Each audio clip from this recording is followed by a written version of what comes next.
There's still 2 months to go until Donald Trump takes office for his second term, but that's not stopping the incumbent president from making major waves in the political landscape. With a push of a button, a post on his social media platform, Truth Social, has sent Canada and Mexico's leaders scrambling to come up with a plan to counter his proposed 25% tariff on imported goods, a move that would rock the economy for all three countries and have a larger cascading effect on the global economy as a whole. Roger Collins joins us now with a look at how Canada and Mexico's leaders are navigating the surprise announcement. What can you tell us, Roger? Manisa, Trump says these proposed tariffs are a response to a large influx of drugs and illegal immigrants that are pouring over the border and hurting the U.S. And today, Canada's premiers are gathering alongside the PM for an emergency meeting to come up with a Team Canada approach to tackle the issue. The fact is, we need them, and they also need us. We have to retaliate. We have to retaliate. Our economy is teetering on the brink of collapse. The only thing a bully responds to is strength. So where is our plan to fight back? Where is the war room? Why isn't the Prime Minister fighting like hell for Canadian jobs? Incumbent President Donald Trump and his plan to slap a 25% tax on all Canadian and Mexican goods that are imported into the country has shaken Canada to its core. As the country's leaders begin to panic, Mr. Speaker, rather than panicking, we're engaging in constructive ways to protect Canadian jobs like we have before. There is work we can do together. That is the work we will do, seriously, methodically, but without freaking out the way the leader of the NDP seems to be. Prime Minister Justin Trudeau says he has a plan. And today, an emergency meeting that he called is assembling the country's premiers to come up with a quote. The Team Canada approach is what works. And to the south, Mexico's leaders issuing a warning of their own. Today, the country's president, Claudia Sheinbaum, says that if Trump were to enact the tax, 400,000 American jobs would be on the line. Right now, we buy about 16% of everything the U.S.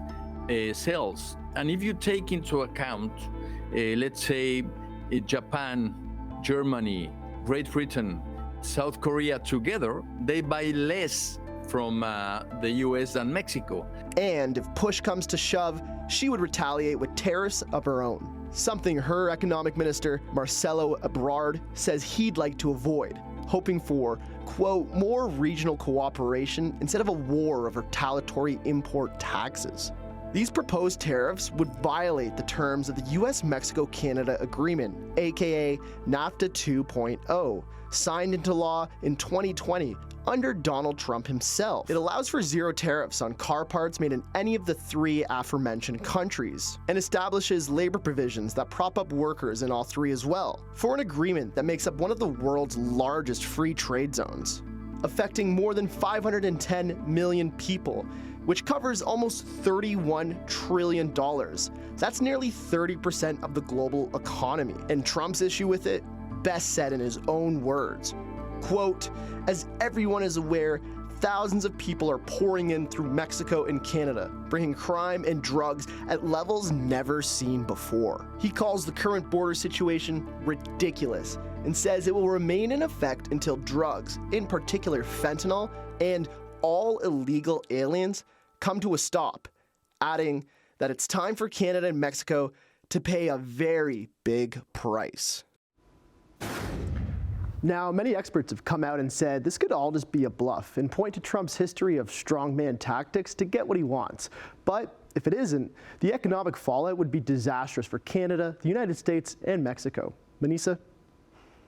For more on this, we bring in Ian Lee, Associate Professor in the Sprott School of Business at Carleton University. Ian, what will 25% tariffs mean for Canada?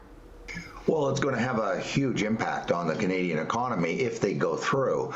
Just to give you some big picture numbers, the Canadian economy is about $2.5 trillion. The U.S. economy is $25 trillion. It's 10 times larger than Canada. And even more importantly, we export about 1/3 of our GDP. So about $1 trillion is exported. And roughly 70% of that goes to the United States. So that's a lot. We're very dependent on the U.S. economy. The chief economist of External Affairs Canada, Global Affairs Canada, says that documents that there's just under 2 million people in Canada employed in export companies that export. So in very big picture numbers, there's about 2 million jobs that are dependent on our exports. So if these tariffs are imposed, I predict the following will happen. It's fairly standard. The dollar will go down very dramatically because the markets will recognize that a lot of those sales will vanish. The exports won't occur because the American importer buying our goods, cars, for example, auto parts, they will switch to other suppliers. They could be inside the United States or they could be from another country because they won't be subject to the tariffs. In other words, the price will make it uneconomic to buy from the Canadian exporters. So that will cause the dollar to go down, which will cause our imports to go up because we also import about a third of our GDP. You know, fruit and vegetables in the winter, we import tractors, we import computers, all kinds of things. So that our costs will go up, our cost of living will go up, inflation will go up, and those companies that are exporters to the States will lay off a lot of workers because they've lost those sales because of the tariffs. Will these tariffs impact the U.S. as well? And if so, how much? This idea has been floating around Canada for the last few days that, you know, this is going to hurt them as much as it hurts us, which is just silly. It's just silly. The American economy is 10 times larger than Canada. They can take a lot of pain. To use that wonderful line by my granddaughter's favorite musician, Taylor Swift, shake it off. The American economy will shake it off because they're so enormous. Will there be some people that are hurt in the States? Of course there will be. There will be a few firms that are hit and hit hard. But it is so large, this economy. It's the largest economy on planet Earth. One country, the U.S., out of 200 countries in the world, not quite 200 countries, is 25% of the world's GDP. That's how enormous this country is.